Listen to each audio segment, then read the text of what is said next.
धार्मिक इस्लामी की दार्शनिकता जो कहता है प्रकृति तुम्हारी दासी है, लेकिन इसलिए सारे विज्ञान प्रौद्योगिकी का उपयोग होता है प्रकृति को विनाश करने में। आपने देश से कहता है कि देश दुनिया को बचाना है, संस्कृति को बचाना है, मानवता को बचानी है। ये फ्रांसिस बेकन की फिलॉसफी छोड़ करके भारत की संस्कृति और वेदों पुरुषों की दर्शन की ओर बढ़ो। और वो कहता है क्यों? क्योंकि कहते हैं कि पुरुषों ने वेदों ने कहा माता भूमि पुत्र प्यास, और साथियों ने कहा कि जो क्रूर आर्थिक विषम है 10% लोगों के पास दुनिया के 95% संसाधनों पर जो कब्जा है वो इसलिए है कि मानववाद ने व्यक्ति केंद्रित समाज की स्थापना कर दी, जबकि होना चाहिए था जैव विविधता केंद्रित, ब्रह्मांड केंद्रित, ब्रह्म केंद्रित जो समुद्री कह रहे थे जो ईश्वर हमारा कहता है जब सर्वाण भूतान आत्मने उपनिषद सर्वभूतेषां मानवतो ईशा अश्वरम सर्वम जगत जगत्याम देख सकते हैं बंदिता मार्ग का सत्य। इस संस्कृति की बात उन्होंने कहा उधर देखो। और एक बात मैं भारतीय ज्ञान परंपरा को संक्षेप में बता दूं, भारतीय ज्ञान परंपरा इतना विस्तार है कि शायद 3-4 दिन लग जाए लगातार बात करने, लेकिन हम भारतीय शिक्षा बोर्ड में भारतीय ज्ञान परंपरा को सर्वसमावेशी स्वरूप में ले और इंक्लूसिव पूरे भारत की ऐतिहासिक यात्रा के दौरान जितने भी भारत के भौगोलिक क्षेत्रों में, सामाजिक समुदायों में, सांस्कृतिक घटकों में, वैचारिकी में, आर्थिकी में जितने भी तरह के ज्ञान सृजन समय समय पर हुए हैं और भारत के रूप में एक शक्तिशाली प्राचीनतम विश्व की संस्कृति और वर्तमान में भी सनातन प्रवाहमान होने के पीछे जिन जिन महानायकों का योगदान है, जिन जिन कालखंडों का योगदान है, जिन जिन ज्ञान के जिन जिन घटकों का योगदान है, सबको समवेत रूप में भारतीय शिक्षा बोर्ड एक समानुपातिक नहीं बल्कि एप्रोप्रिएशन जिसको कहते हैं इंग्लिश में, appropriation of the all knowledge domain across the historical period, उसको रख रहे हैं। जैसे मैं राजस्थान की बात करूं तो हम उसमें महाराणा प्रताप के शौर्य की चर्चा तो कर रहे हैं, लेकिन हम उसमें ये भी भाव कह रहे हैं कि स्वाभिमान और स्वदेशी संस्कृति की रक्षा के लिए, संघर्ष और शौर्य के लिए महाराणा जरा नेतृत्व कर रहे थे, लेकिन वहीं भील समुदाय का सरदार राणा पुंजा भी उनके साथ खड़ा था, वहीं हकीम खान ने खड़ा था, वही छावा मान सरदार भी खड़े थे। वहां राजमणि देवी जैसी भी आदिवासी राजस्थान में है।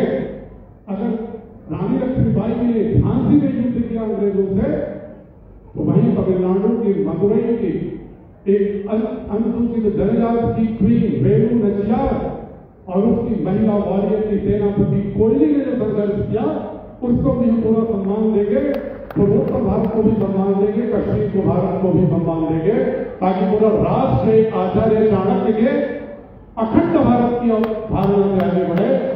चंद्रगुप्त पैदा हो, अभिमन्यु पैदा हो, एकलव्य पैदा हो और घटोत्कच भी पैदा हो, हम उनका भी सम्मान करें। जिन जिन लोगों की भूमिकाएं रही है, मात्र कुछ एक समुदायों की भूमिका राष्ट्र के निर्माण में नहीं रही, इससे समूचे राष्ट्र को खड़ा करना है तो समूचे राष्ट्र की ज्ञान परंपरा को सम्मान देना होगा। हम उस रूप में इसको लें। और अंतिम बात, वैधानिकता की बात भारत सरकार द्वारा गठित और पतंजलि योगपीठ द्वारा संचालित है, मुझे स्वामी जी ने कहा, और सारे बोर्ड के समकक्ष भी है। और सबसे अच्छी बात है कि भारत सरकार ने पहली बार, आप वैधानिक रूप से देखिए, कोर्ट से दिया करती थी इक्विवेलेंस मानदंड, लेकिन पहली बार सिर्फ ये भारतीय शिक्षा बोर्ड है जिसको भारत सरकार ने अपने द्वारा अधिसूचित एक संस्था, राजकीय संस्था एसोसिएशन ऑफ इंडियन यूनिवर्सिटीज को अधिकृत करके एक एसओपी निर्धारित करके उसके आधार पर मूल्यांकन कराते हुए भारतीय शिक्षा बोर्ड को उसके curriculum, syllabus, assessment, pedagogy school culture environment को सबको अध्ययन करते हुए एकमुश्त भारत के सभी बोर्ड के समकक्ष घोषित करेंगे। ये पहली बार वार्ता करना है। तो मैं इसको वार्ता को विराम दूंगा, क्योंकि आपको मैं बोर्ड का जो लोग बोर्ड के साथ जुड़ेंगे समय समय पर हमसे उनका संवाद होता रहेगा, विस्तार उनको हम लेते रहेंगे चर्चाओं में। लेकिन मैं इतना ही आपसे निवेदन करूंगा कि भारतीय शिक्षा बोर्ड कोई भारत सरकार का बोर्ड नहीं है। अगर अपने बच्चों को चाहते हैं कि वो ग्लोबल सिटीजन नहीं हो, क्योंकि उनके ग्लोबल की परिभाषा में सिर्फ मनुष्य है। भारतीय ज्ञान परंपरा के ग्लोबल में सिर्फ मनुष्य नहीं, बल्कि इस पृथ्वी के समस्त घटक, पर्वत, नदियां, जीव जंतु, वृक्ष, पालन सब आते हैं। इसलिए हम उस ग्लोबल की बात नहीं कर रहे हैं, बल्कि पुरुषों के अनुसार तो पूरा ब्रह्मांड हमारा घटक है हम। और पार्टिकल फिजिक्स भी कहते हैं कि particle in the Cosmos is depending on all other particles of the Cosmos. उस धारणा के ब्रह्मांडीय नागरिक पैदा करने का लक्ष्य है आपकी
आगे जो 8वीं तक की किताबों में भी, 9वीं 10वीं 11वीं 12वीं की किताबों में कॉम्पिटिटिव एग्जाम्स के लिए एक्स्ट्रा सिलेबस नहीं पढ़ना पड़ेगा, इसी के अंदर उसका समावेश करने वाले, जैसे कि आपके बच्चे कॉम्पिटिटिव एग्जाम्स में भी सर्वश्रेष्ठ प्रदर्शन कर सके।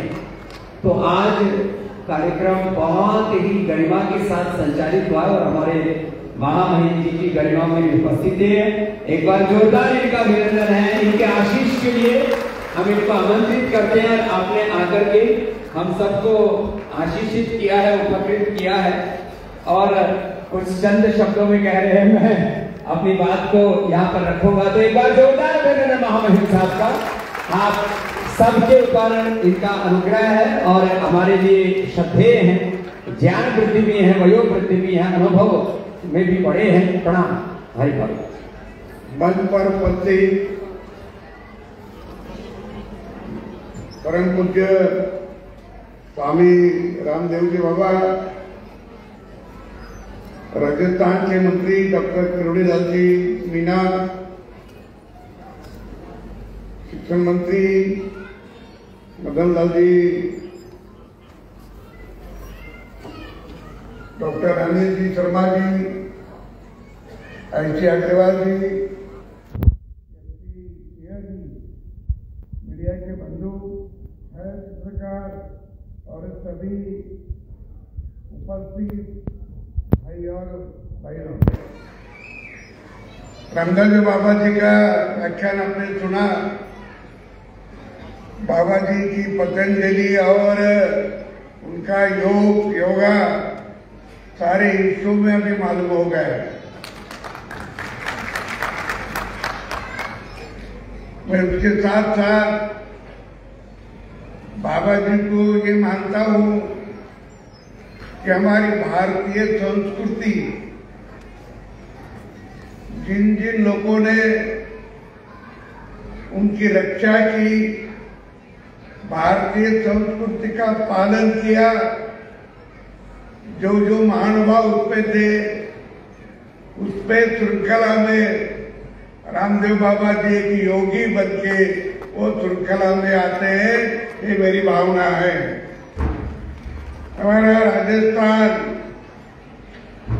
राजस्थान तो एक शूरवीरों का राजस्थान है, धार्मिकता और देव धर्म पर श्रद्धा रखने वाला राजस्थान है। देश धर्म पर मिटने वालों की संख्या क्या लाखों में है।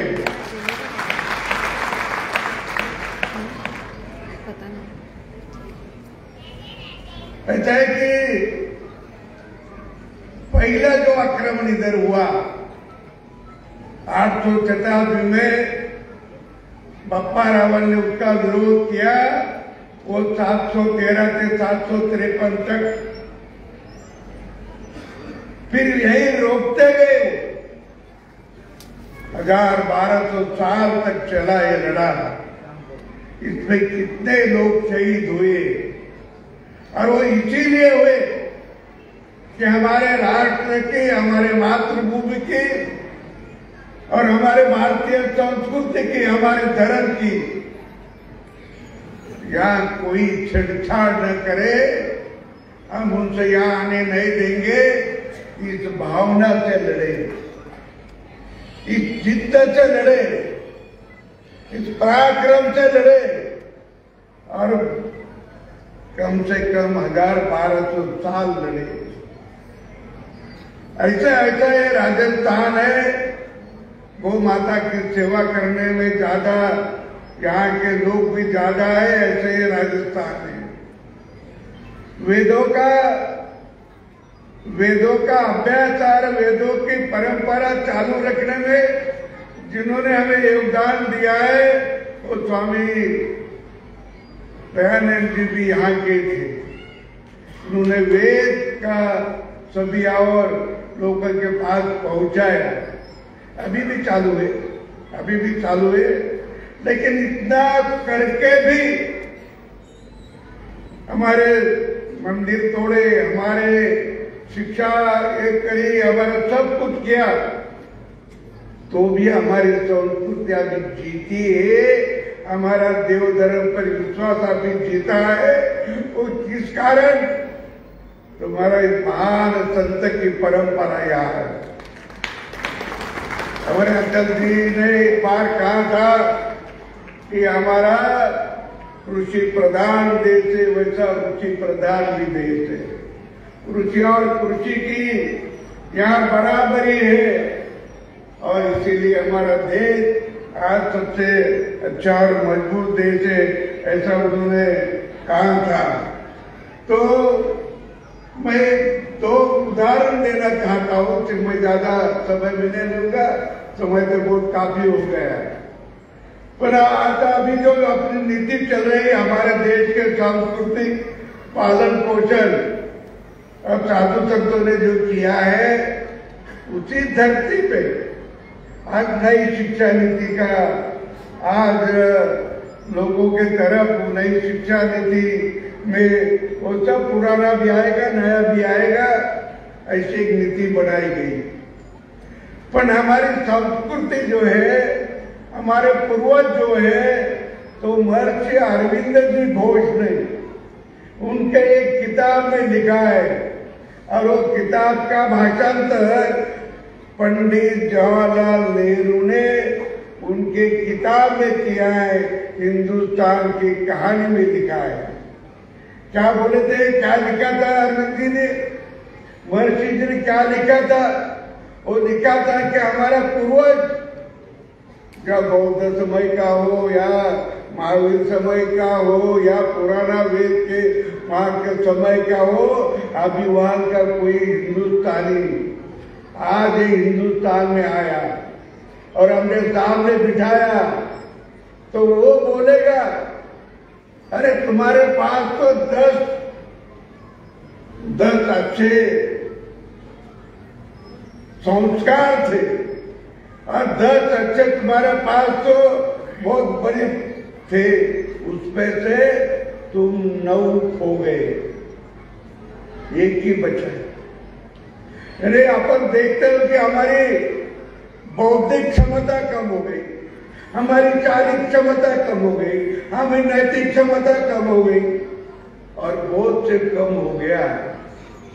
तो ये उन्होंने बताया आपने को अभी सोच करना है, अभी देखना है कि उस जमाने का जो शिक्षा पद्धति थी, वो जो ब्रिलियंट लोग थे, वो टैलेंट थे, वैसी टैलेंट लोग बनाने के लिए हमारी शिक्षा पद्धति ने बदल किया है, हमारी शिक्षा पद्धति ने बदल किया है। मैं ये भी सुना है कि हमारा वो अमेरिका का एलन मस्क, उन्होंने पेपर में उन्होंने उसका एक भाषण पढ़ा, उन्होंने बोला कि अमेरिका को और भी अच्छे संस्कारी अच्छे इंजीनियर की जरूरत है अमेरिका। उसके बाद कई दिनों के बाद ट्रम्प साहब ने बोला कि हमारे यहाँ टैलेंट की जरूरत है। एक टैलेंट कौन बनाएगा? एक टैलेंट बना के यूनिवर्सिटी, टैलेंट बना के कारखाने तो भारत में थे, वो वैसे और भी निर्माण करना पड़ेगा। क्या बौद्धिक क्षमता थी, क्या बौद्धिक क्षमता थी। बहुत से उदाहरण दे सकते हैं। बाबा जी अभी आयुर्वेद का प्रचार कर रहे हैं, आयुर्वेद की दवा दे रहे हैं, तो उसी समय नालंदा के वहां वो बदरुद्दीन खिलजी आया, बीमार पड़ा और बीमार पड़ने के बाद उसके लोगों ने बोला कि बदरुद्दीन खिलजी बीमार पड़ा, उसको दवा दो। तो दवा ढूंढने गए और उन्होंने बोला कि यहाँ नालंदा विश्वविद्यालय के आयुर्वेद के जो प्रमुख है उनसे बुलाओ। वो आए, उन्होंने देखा, नाड़ी परीक्षा की और देखा मैं उनको दवा देता हूँ। तो दवा देने को उन्होंने बोला ठीक है दवा दो, लेकिन उन्होंने बोला वो खिलजी ने, एक काफर लोग है, इनकी दवा नहीं लूंगा। तो भी लोग पीछे पड़े, नहीं वैद्यराज कुछ भी करो दवा दो। उन्होंने कहा मैं दवा देता हूँ, वो कुरान पढ़ता है तो कुरान के पढ़ने को दवा देता हूँ लगाने के लिए, भस्म देता हूँ। और फिर उसको एक आदत थी, कुरान का पढ़ना पलटना तो जीभ को उंगली लगाना, और जीभ को उंगली लगाते लगाते वो पढ़ना पलटता था। पढ़ने का भस्म उसके उंगली को लगता, उंगली का भस्म जीभ को लगता, जीभ से पेट पे गए और ठीक हो गया। लेकिन वो हरामखोर ने बोला ये देश पे, अपने देश पे ऐसी दवा नहीं है, अपने देश में इतना ज्ञान नहीं है, अपने देश पे ऐसी संस्कृति नहीं, जला दो। फिर उन्होंने वो जला दिया, सब जला दिया। ये उदाहरण तो हमारे पास नहीं है। मैं और एक उदाहरण बोलना चाहता हूं कि जो हमारी शिक्षा पद्धति थी लॉर्ड थॉमस बेकालो की, तो लॉर्ड थॉमस बेकालो ने इधर था, वो बाद में उधर गया ब्रिटेन में, वहां वो एमपी बना और 2 फरवरी 1835 उन्होंने भाषण दिया वहां के पार्लियामेंट में। और क्या कहा उन्होंने? ये कहा कि भारत को ब्रिटेन बहुत दिनों तक अपने कब्जे में नहीं रख सकता। मैं सारा भारत घुमा, मुझे कहीं चोर मिला नहीं। मैं सब भारत घुमा, मुझे कहीं भिखारी मिला नहीं, भिखारी मिला नहीं। और उनकी नैतिक बल जो है वो बहुत ज्यादा है, नैतिकता उसमें बहुत है, प्रामाणिकपना बहुत है।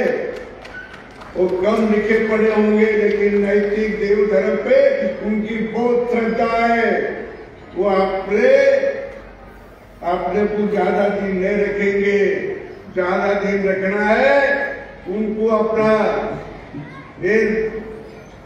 गुलाम बनाना है, तो उनकी शिक्षा नीति बदलो। और उन्होंने शिक्षा नीति बदल दी। इंग्लैंड का इतिहास पढ़ो, तुम्हारा देव धर्म का कुछ नहीं, तुम्हारे पूर्वजों का कुछ नहीं, तुम्हारे यहाँ जो गुरुकुल थे वो गुरुकुल बंद करवा दिए, सब किया, और हमारी शिक्षा पद्धति बदल दी। हमारा जो पुराना ज्ञान हो गया, ज्ञान था, वो हमारे पास आया नहीं। हमको मिला दे तो करके हमारी बौद्धिक क्षमता कम कम कम कम होते रही। हमारी गौशाला है, गौ में माता है, उसको कामधेनु बोला था, कामधेनु। क्यों? वो बहुत ज्यादा दूध देती भी थी। अभी कितनी देती? बहुत थोड़ा देती, 2 लीटर 5 लीटर 4 लीटर। गिरा और इसका छोड़ो, कहीं शंकर का। लेकिन वो क्यों कम हो गई? तब सालों से उनको अच्छा खुराक नहीं मिला, सालों से उनको अच्छी घास नहीं मिला। हमारे पास जो बैल थे उसके सामने जो चारा डालते थे, वो चारा जो बचता था वो गाय को खिलाते करके उनकी दूध देने की क्षमता कम हो गई। तो हमारी बौद्धिक क्षमता कम हो गई। एक कारण बौद्धिक क्षमता कम हो गई, ये फिर से लाना होगा और फिर से बौद्धिक क्षमता अपनी बढ़ानी होगी। ये बौद्धिक क्षमता बढ़ाने के काम ये शुरू से करना पड़ेगा, पहले वर्ग से करना पड़ेगा, तो ही चलेगा।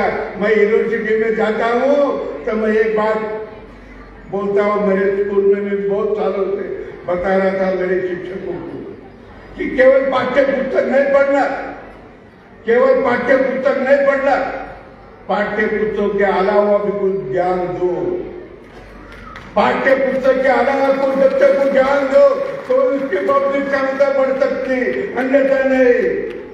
पाठ्य पुस्तक का एक पाठ पढ़ाए और 1 घंटे में उसको पढ़कर बाजू रख दिए तो उसको बौद्धिक क्षमता नहीं बढ़ती। उसकी बौद्धिक क्षमता बढ़ना है तो उसको देख सोच में क्या जो जो होता है, जो जो पुराना है वो सब देना पड़ेगा, तभी उनकी बौद्धिक क्षमता बढ़ेगी।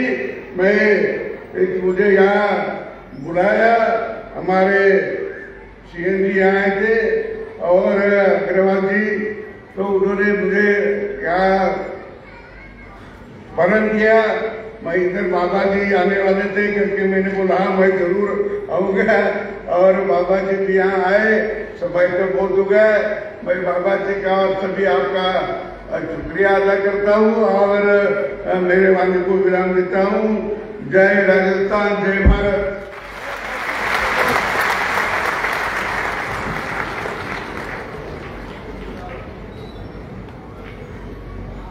बहुत